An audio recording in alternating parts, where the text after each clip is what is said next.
From Fox 14, the right news at the right time, and the Spirit of Community Award winner. This is Fox 14 News at 9. Louisiana continues to mourn the loss of Sadie Roberts Joseph.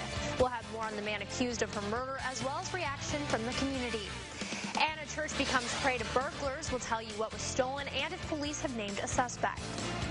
Plus, Barry has blown over, but the high water it left behind is causing more problems. But not all of them are flood-related. Thank you for choosing Fox 14. I'm Sarah Scarlett. First on Fox, a suspect in the murder of legendary civil rights activist Sadie Roberts Joseph is now behind bars. And the tight-knit community of Baton Rouge is now mourning the loss of a local hero. Reed Binion has the latest.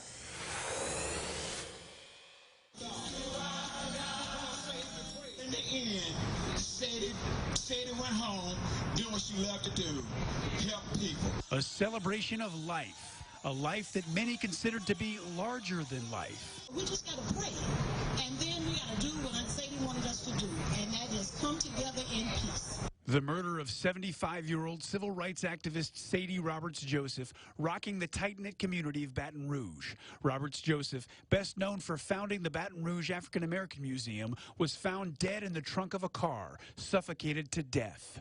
I'm heartbroken that our community has lost such a kind and selfless soul in such a violent, tragic manner. She was a part of the fabric of Baton Rouge, and that is why you see so many people concerned about her death. Police say her alleged killer is a convicted sex offender who served time for the rape of an 8-year-old girl, rented a property from Roberts Joseph, and that his motive to kill might have been that he owed her 2 months in back rent. All my mother ever wanted was for this community to come together. It's ironic that that happened in death. I'm Reed Binion reporting.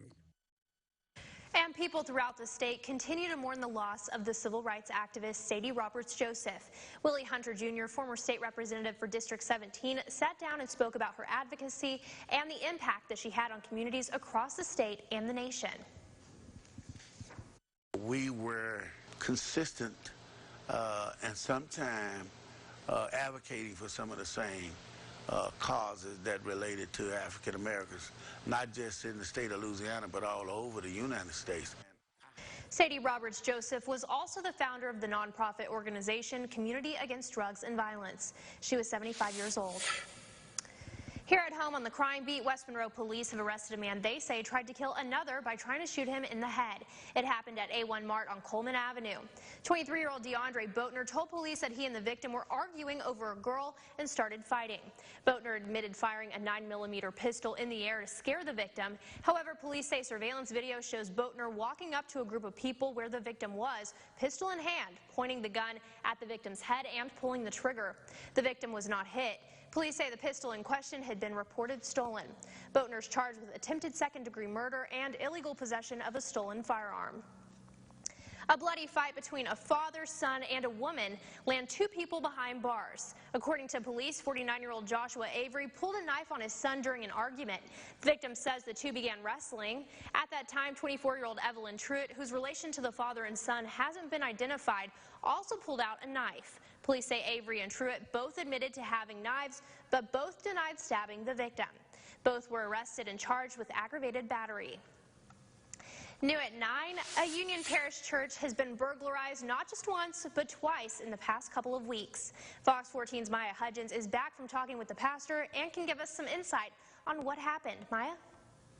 Sarah, the pastor says God's house is important to him and the church family. However, they aren't letting this situation ruin their love not only for others, but also the people to blame. So at first, I'm a little bit aggravated, you know. I'm wondering, why would somebody do that? About 2 weeks ago, suspects entered and burglarized Burge Chapel United Methodist Church. And then again a couple days ago. 2 things that we know of. One was just an air conditioner in one of the small rooms in the back. And then we had a little money jar. However, this offering jar was more than just money. It was a way members could give a little bit extra. Every Sunday, people would come in, they would put in $1 or $5 or whatever, and that built up our savings, gave the little church a little bit of security. We're not real sure, but we didn't find any actual forced entry into the the building. The Union Parish Sheriff's Office believes the same people committed both burglaries. It's kind of unusual for them to hit the same place twice, especially at church. Pastor Bill Smith says it's quite a coincidence considering the church is starting a new series about forgiveness. I'm thinking I need to love that person and forgive that person even if they're unwilling to change. The church has decided to go about this situation with love. He's the reason that we can love and forgive, because we have been loved and we have been forgiven so much. And we would be willing and eager and excited to help that person. In the past, members have seen God provide exactly what they have prayed for. They believe this time it won't be any different. The church had to have new air conditioning system, and the Lord provided. And then we had to have a new roof, and the Lord provided. Police are still looking for the people involved. If you have any information on this burglary, contact Crime Stoppers at Union Parish immediately at the number you see on your screen, or you can submit a tip online. In the studio, Maya Hudgens, Fox 14 News. Thanks, Maya. Massive floodwaters have swamped southwestern Arkansas. Rescue crews using a boat to reach a stranded driver in Nashville, Arkansas, who tested the floodwaters and failed, bringing the driver to safety amid pretty deep water in the town near the borders of Texas and Oklahoma. A drone's eye view shows the extent of the flooding in the area. Strong storms moving through last night, dumping close to 20 inches of rain in some spots, causing intense flash flooding, washing out railroad tracks, flooding the city hall, and forcing the evacuation of the jail.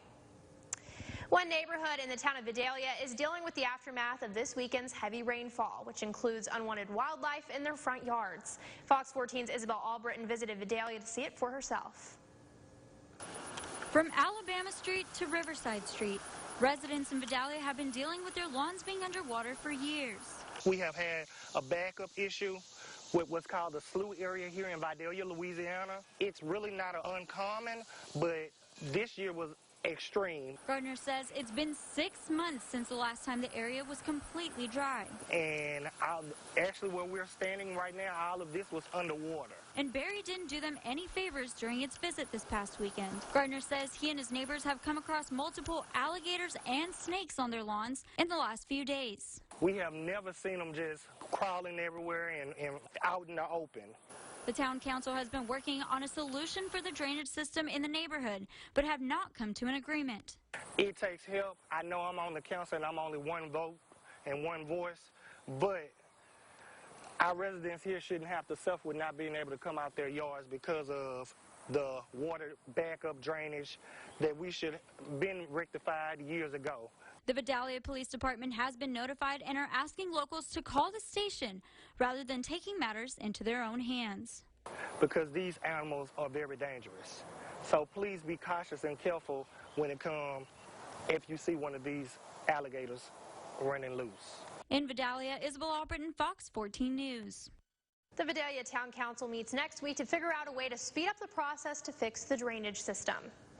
While the Crossett City Council is looking for a new member, Council member Lynn Rogers announced her resignation after 4 years. The city will now be appointing someone else to fill her seat and is seeking recommendations from citizens. The candidate must live in Ward 1 and must be a registered voter. If you have any recommendations, please contact Crossett City Hall. And also in Crossett, council members are looking to hire an employee to complete projects that just aren't getting done. Back in May, we told you about the city's push to hire more hands, and the council made that vote official at last night's meeting. The city has at least 3 projects that have taken years to complete. The biggest priority on their list is repairing a bridge at the city park. The council is looking for anyone who can be a Jack or Jill of all trades, being skilled in concrete work, carpentry, and fencing. Applications can be picked up at City Hall. Coming up on Fox 14, a camp coming to the Arklamas to pique young girls' interest in math and science. It's a girl code you'll want them to learn for sure. We're checking out how a local college is helping them through a special camp.